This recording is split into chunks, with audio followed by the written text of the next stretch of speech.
Sapo kemi kryer një mbledhje të Komitetit të Emergjencave për bashkitë Sarandë, Delvin, Finiq dhe Konispol, së bashku me nën prefektin, të cilin e falenderoj për angazhimin. Siç e dini, gjendemi në fund të kësaj jave pranë frontit të tretë praktikisht meteorologjik, i cili ka prekur veçanërisht jugun e vendit dhe posaçërisht bashkitë e zonës. Në orët e para të mëngjesit patëm një qarje në argjinaturën e Bistricës, në Çuk edhe praktikisht patëm disa përmbytje masive, qoftë tokave bujqësore, qoftë edhe të disa stallave, duke krijuar një sër problematikash për edhe baktit edhe zonën bujqësore përkatëse. Bëm një evidentim të paraprak të gjitha dëmeve me synim që nesër në mëngjes të rifillojnë punimet e nisura që sot në fakt në mbikëqyrjen e kryetarit të Bashkisë së Sarandës, i cili mobilizoi qoftë forcat vendore, qoftë edhe të gjithë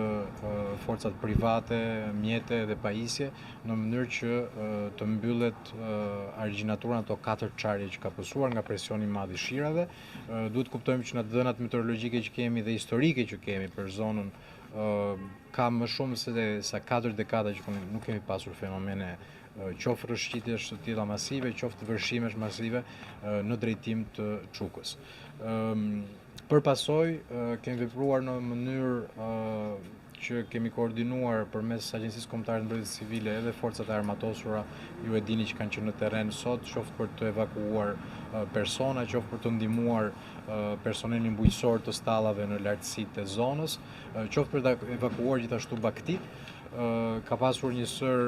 ndërhyrjesh dhe operacione kërkim shpëtimi. Fatmirësisht nuk kemi jetë njerëzish që janë dëmtuar apo nuk kemi persona në kërkim në zonë, dhe kjo është realisht pozitive, sepse siç e thash edhe një herë, kemi pasur një vërshim masiv të ujrave që ka prodhuar efekte në mbi 500 hektar në zonën e Sarandës apo dhe të Finiqit dhe të Delvinës. Praktikisht të gjitha përpjekjet tona janë edhe për rikthimin e impjantit të kanalizimeve të ujrave të zeza, trajtimit të ujrave të zeza, në mënyrë që ta rikthejmë sa më parë në funksion të plot nesër në mëngjes,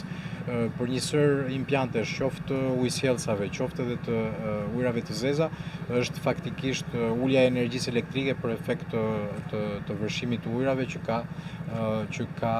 detyruar impjantet të pezullojnë veprimtarinë. Impjantet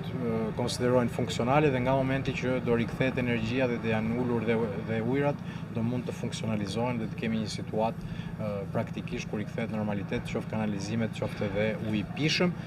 Ky është informacioni i fundit që kam.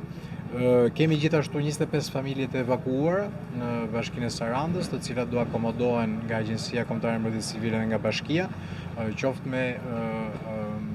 çadra për efekt të përkohshëm në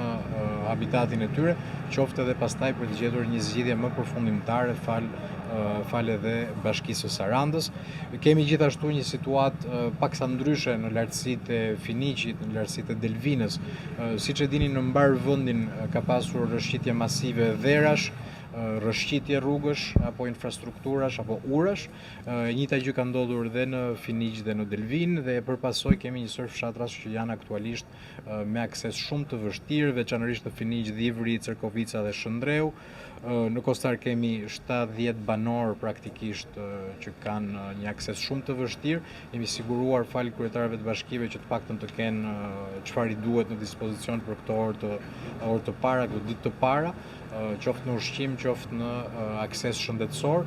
dhe po marrim masat që të krijojmë ose rrugë alternative ose të ndërmarrim një investim rehabilitues aty ku rruga është shëmbur. E njëjta gjë vlen për Delvinën, Lefterohori dhe Kakodhiqi gjithashtu janë në një situatë të vështirë për sa i përket aksesit. Nuk i kemi lënë vetëm banorët, kryebashkiakët kanë qenë së bashku me stafet vendore në krye detyrës, qoftë për të ardhur pranë banesave me makinë dhe aty pastaj së bashku me banorët dhe me kryepleqt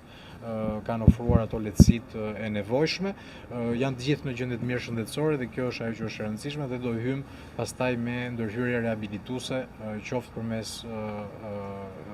akseve të reja, qoftë përmes forcave xheniere të cilat janë në dispozicion në ditët në vijim, mbasi siç e thash, prioriteti edhe një herë është të rehabilitohet gjithë argjinatura poshtë dhe pastaj të kemi mundësinë në çdo fshat të bëjmë ndërhyrjet përkatëse. Dhe pika e fundit, në Delvin gjithashtu kemi dhe depon e ujit në Kopaqës, e cila është dëmtuar, dhe kam kërkuar nga ekspertët qoftë ujësiat kanalizime, qoftë edhe të repartit xhenier, që të bëjnë sa më parë një projekt në mënyrë që të bëjmë një rehabilitim të plot depos të ujit, dhe Kopaqësa, që është dhe fshat shumë i banuar, të mund të rigjej atë normalitet në furnizimin me ujë.